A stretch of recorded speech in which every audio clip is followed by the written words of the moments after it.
And a Ukrainian political consultant is sounding off amid the Democrat-led impeachment inquiry. One America's Jack Posobiec has this report.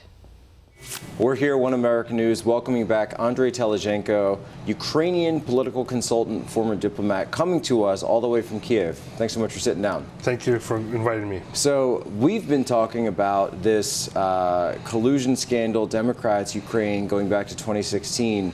Now all of a sudden, it's like the world has flipped around and we're talking about Donald Trump and the president of Ukraine, but they're not talking about anything that happened before. This transcript has come out. You've seen the words of the Ukrainian president. You've seen the words of the U.S. president. How is this phone call being received in Ukraine? Do they see this as a quid pro quo, and do they see this as a scandal that could lead to impeachment? Most of the Ukrainian politicians and government officials did not even understand what was the fuss about here in Washington, that there was a quid pro quo or there was some pressure, even though that allegedly we're the victims. We're supposed to be the victims in this whole situation, but we're not. The president of Ukraine said there was no quid pro quo, there was no pressure. And what I know, he said privately that it was the most diplomatic phone call he ever had in the last couple of months with the foreign leaders. This investigation that the president has spoken about of Burisma, he also is talking about Barr investigating into the meddling. Is that something that you think is going to happen in Ukraine? From what I believe, the president of Ukraine does want this investigation to proceed.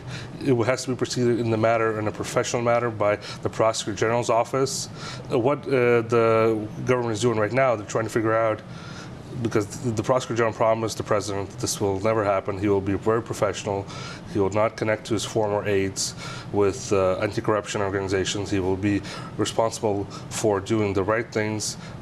Conservative, left-wing, doesn't matter, but he will investigate. He'll work for the president, for the people of Ukraine. Maybe there's going to be a change of Prosecutor General in Ukraine because there's members of parliament collecting signatures to revoke the Prosecutor General and basically vote in a new one. Now, you were involved in the Ukrainian government, in the Poroshenko administration, various roles.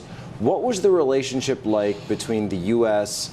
and the Ukrainian government? Was there any pressure that you ever received from the Obama administration? Of course, we saw pressure every time, starting from the ambassador of the United States in Kiev, who could call up the president and tell him what to do, and he could have.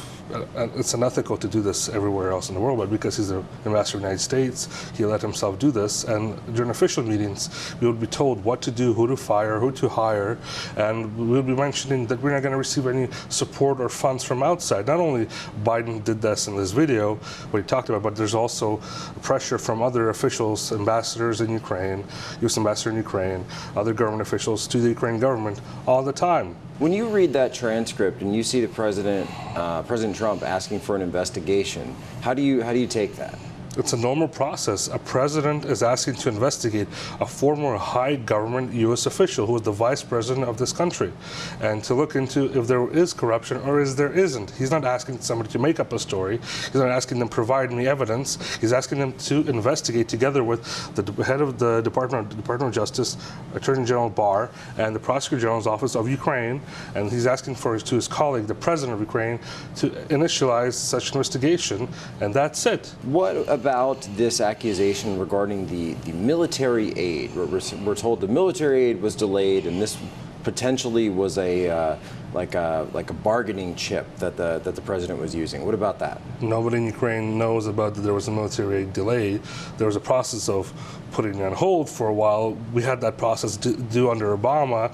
Military aid was put on hold. It was even cut down from the initial $500 million. It was cut down to $250 million before. Nobody talked about those kind of pressures on Ukraine or setbacks when we had a war going on. Andrei Telizhenko, political consultant from Ukraine. Thank you so much for being with us. Thank you. Want to see more videos like this? Click on the link below and subscribe to One America News on YouTube, and call your cable provider and kindly demand that One America News is added to your lineup. Call and subscribe today.